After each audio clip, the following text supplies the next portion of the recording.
When Chile coach Jose Sultani slammed Alexis Sanchez recently for being overweight, plenty of Arsenal fans will have been worried about the condition of their want-away forward, but they won't be the only fans on edge. Wayne Rooney's recent escapades during the international break are reminiscent not of the reformed professional looking to make good on his later years at Everton, but of the poorly disciplined player who admitted that in the battle between him and a few holiday bevies, the excess calories came out on top. And it's seemingly a problem in the professional game, especially in England and in Spain and Italy. After his tumultuous period in charge of Sunderland, Paulo Di Canio claimed that his squad member returned to the summer break nearly 18 kilos overweight. With the new season about to get into full gear and little place to hide for the players who've been slacking off, especially in those really tight tops that they have now, here's 5 players who have been called out for being too out of shape to perform for their team.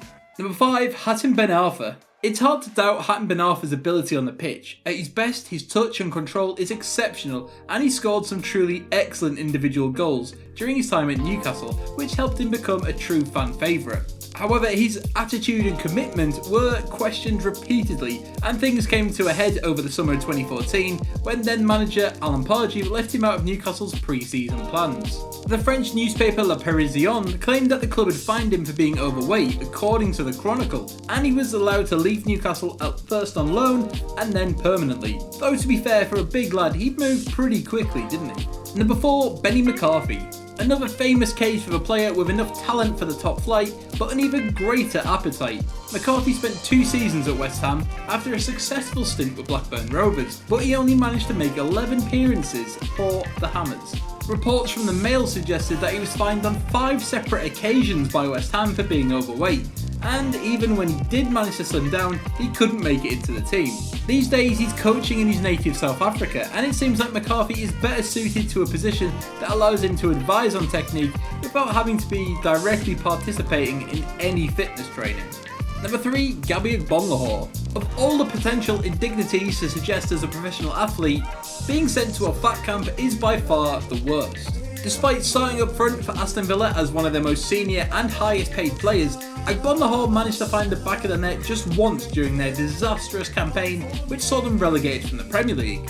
Now, he actually started the season as the Aston Villa club captain, but he was sent away for 2 weeks in April on what was colloquially called a personal fitness programme to try and help him get up to the required speed. The fans weren't fooled though, and they know a euphemism for a fat camp when they hear one. Number 2, Adel Taarabt. Taarabt had something of a reputation as a luxury player at QPR, capable of some lovely football but guilty of being a passenger when the team needed to battle hard and grind out a result. On the basis of comments made by his former manager, it would appear that the Moroccan himself is a fan of a few luxuries and battling hard with a can of Pringles. Now, we'd never accuse the Daily Mail or Harry Redknapp of exaggeration, but this is what they claimed. They claimed that the midfielder had turned up for the new season 3 stone overweight. He barely featured for the club that season and was allowed to leave for Benfica soon after QPR's relegation. And number 1, Adriano. Who else? Well, we could have gone for Ronaldo, the fat one obviously. No one has let their career slip more than a certain Brazilian striker. Once noted as one of the finest strikers in the world in the early 2000s, the party lifestyle and bad attitude didn't really help him out, and the beer belly soon caught up with the forward. However, things go a little bit deeper than that. Adriano's problems started following the passing of his father, and he fell into a deep depression, so this one's actually a bit of a rather sad tale.